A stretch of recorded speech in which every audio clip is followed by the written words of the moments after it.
Hello friends, मेरे YouTube channel learn with अमर में आप सभी का स्वागत है। पिछली वीडियो में बल और गति चैप्टर से हम लोगों ने दूरी, विस्थापन, चाल और वेग को समझा था। आज की वीडियो में समरूप चाल, असमरूप चाल, समरूप वेग, असमरूप वेग के बारे में चर्चा करते हैं और त्वरण आगे की ओर समय अगर बचता है तो देखते हैं। तो फ्रेंड्स, सबसे पहले स्टार्ट करते हैं समरूप चाल। समरूप चाल क्या होती है?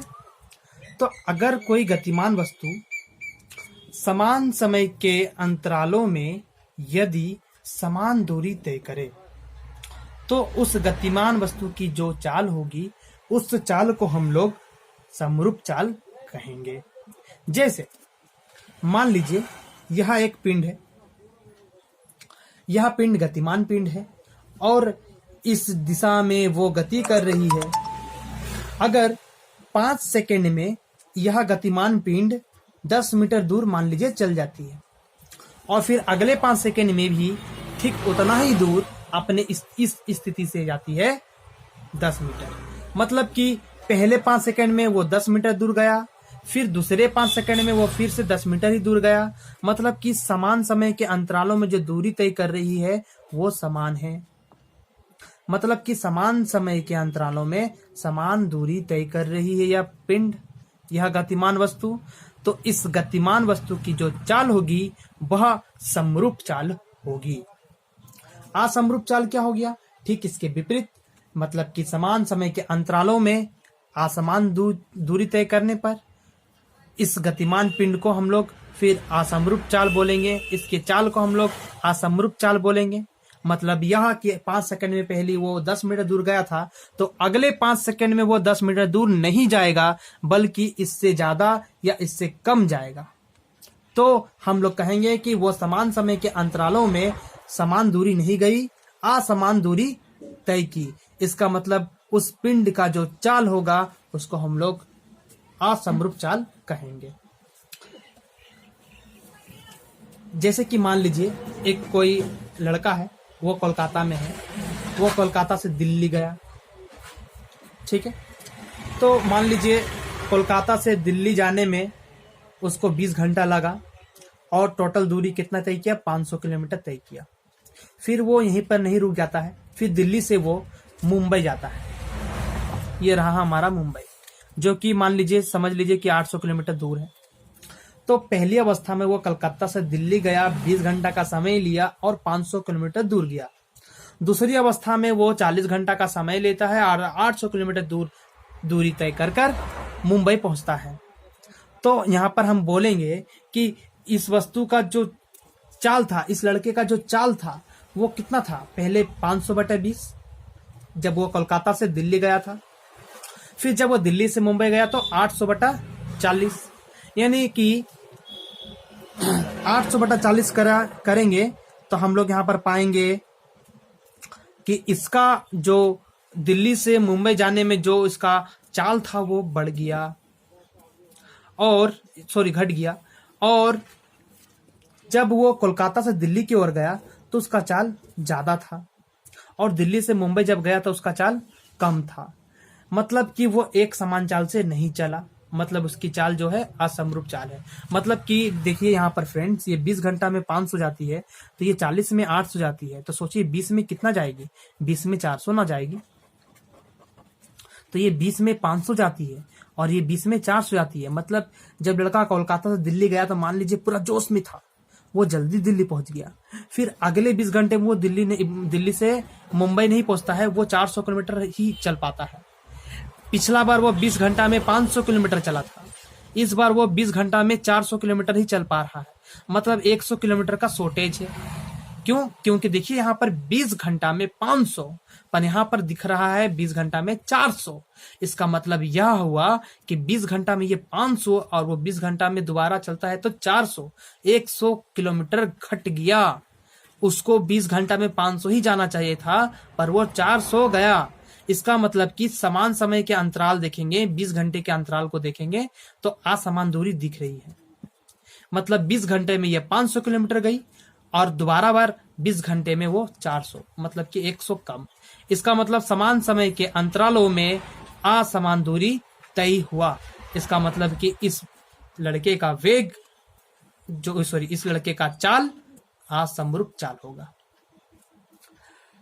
अब देखिए, हम लोग दैनिक जीवन में जिस प्रकार से गति करते हैं, हमारी जो चाल होती है वह असमरूप चाल ही देखते हैं। क्यों? क्योंकि हम लोग कभी कभार, मान लीजिए आप ही बाइक चला रहे होंगे, रोड के सामने अचानक से कोई जानवर आ जाता है या कोई आदमी अचानक से आ जाता है, तो आपको ब्रेक मारनी पड़ती है, आप एक समान चाल से नहीं चला पाएंगे।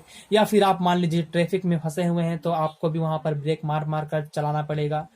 आप सिग्नल क्रॉस कर रहे हैं तो आपको भी वहां पर थोड़ा सा थमना होगा, रुकना होगा। मतलब कि आप दैनिक जीवन में चाल करेंगे तो वो एक समान चाल नहीं हो पाएगा, समरूप चाल नहीं हो पाएगा, आप असमरूप चाल करेंगे। तो जरूरत पड़ती है हमें औसत चाल की। औसत चाल क्या है तो हम लोग देखते हैं। तो औसत चाल क्या है? यह अनुपात है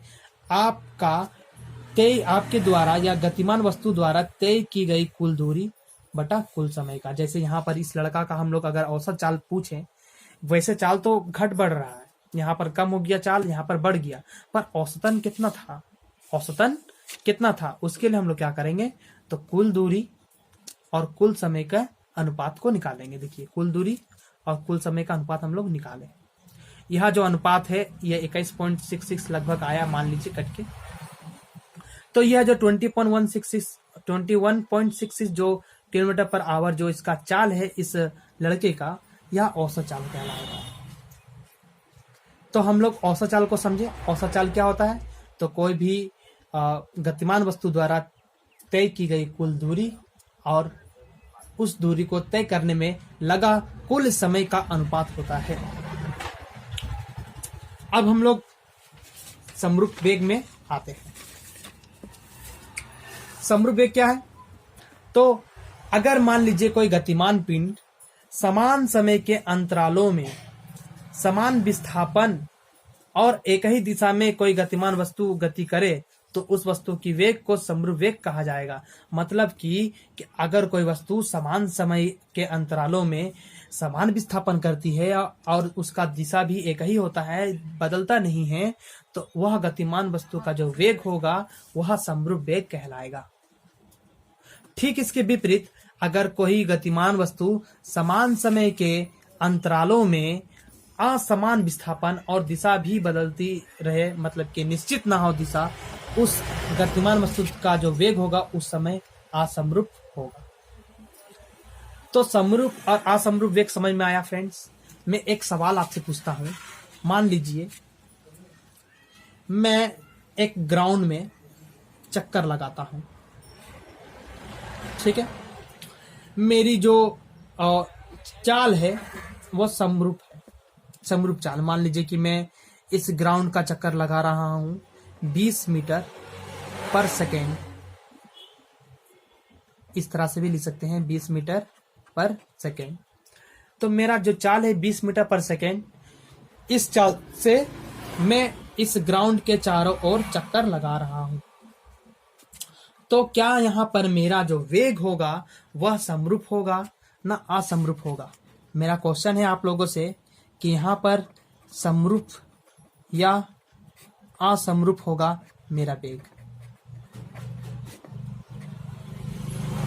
बताइए फ्रेंड्स। मेरा यहाँ पर जो वेग होगा वह असमरूप वेग होगा, ना कि समरूप। क्यों? क्योंकि हम तो जानते हैं कि चलिए मेरा जो चाल है वो समरूप चाल है। हम 20 मीटर पर सेकेंड के गति से, चाल से हम गति कर रहे हैं, पर मेरा जो दिशा है वो एक जैसा नहीं है। यहाँ पर देखिए तो दिशा इस ओर है, यहाँ पर देखिए तो दिशा इस ओर है, यहाँ पर देखिए तो दिशा इस ओर है। तो हमारा दिशा निश्चित नहीं है, हमारा दिशा लगातार बदल रहा है। तो अगर कोई भी गतिमान वस्तु समान चाल से गति कर रही है एक सर्कुलर पाथ पर, एक वृत्तीय पाथ पर, तो उसकी वेग समरूप वेग नहीं कहलाएगी, उसकी वेग असमरूप कहलाएगी। यह बहुत ही वेरी इंपॉर्टेंट फैक्ट था, बहुत ही इंपॉर्टेंट कंसेप्ट था। आशा करता हूँ फ्रेंड्स आप लोगों को सभी चीजें समझ में आई होगी। अगर कुछ भी डाउट रहता है तो आप कमेंट करके हमसे पूछ सकते हैं।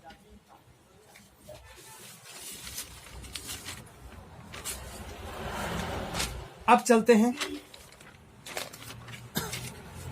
त्वरण की ओर।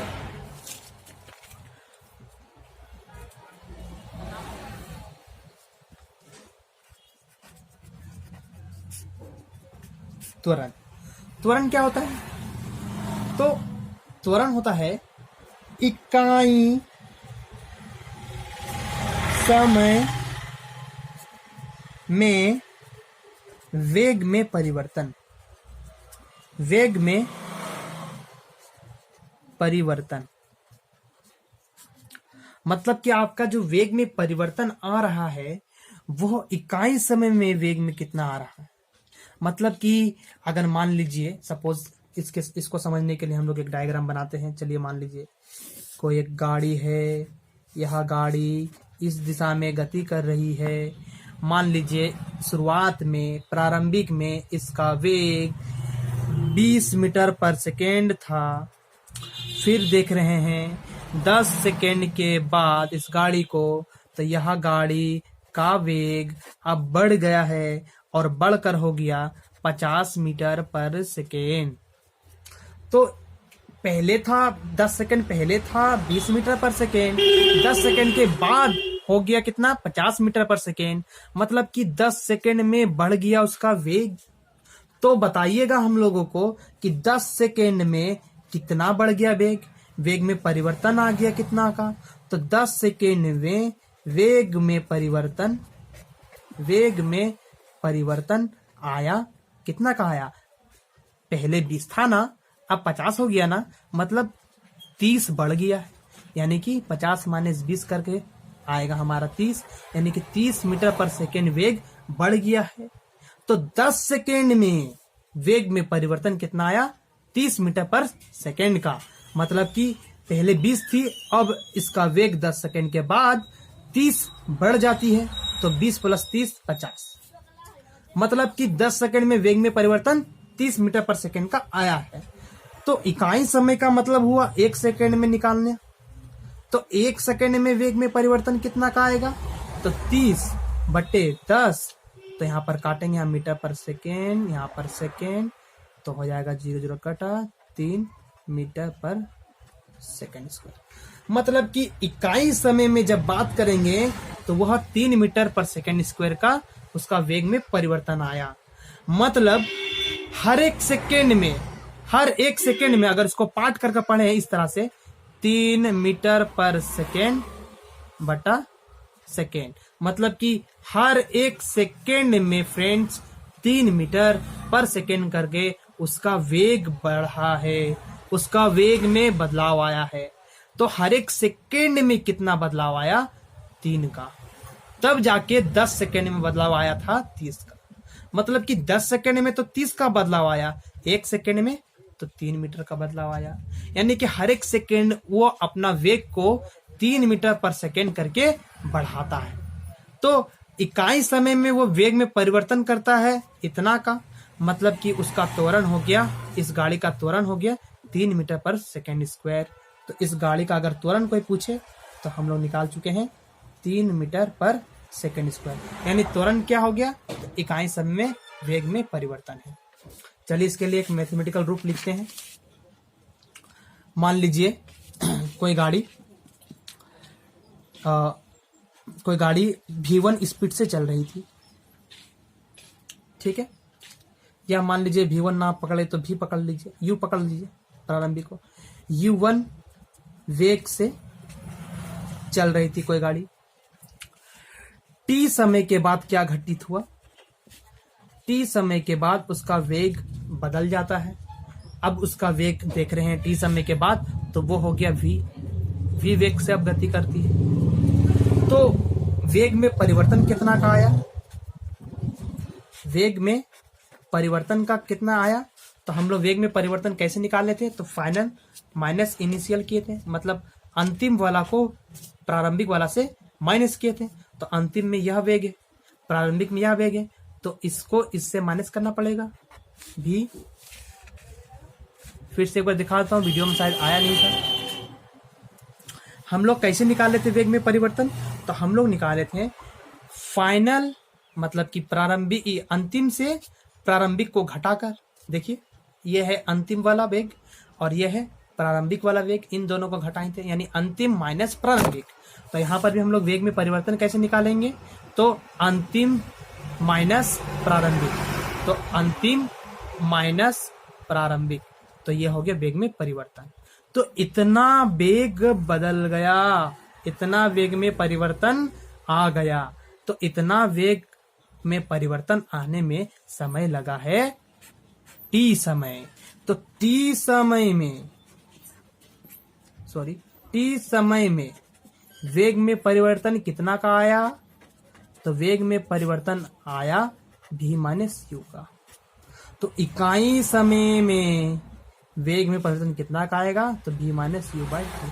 तो इकाई समय में जो वेग में परिवर्तन आता है उसी को तो हम लोग त्वरण कहते हैं। देखिए, त्वरण मतलब इकाई समय में वेग में परिवर्तन। तो अगर कोई गतिमान वस्तु इकाई समय में जो वेग में परिवर्तन करती है उसका वह त्वरण कहलाता है।